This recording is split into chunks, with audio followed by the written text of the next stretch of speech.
Coming up in primetime news this evening, Finance Minister writes to forensic experts to probe SSL fraud. Who's been stealing the light? Street light theft in resort town posing a danger for motorists. And later, 12-year-old dies in fire.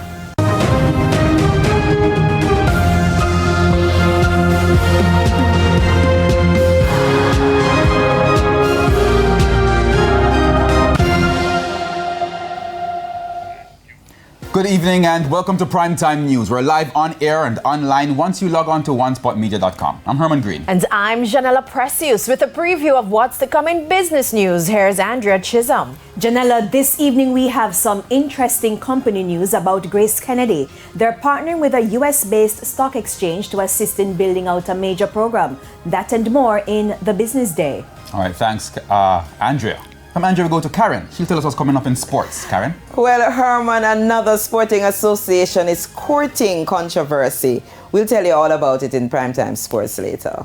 There's also sports commentary. E-Prime and Romaine will have weather later in this newscast. But before the break, the feedback question. Our question this evening.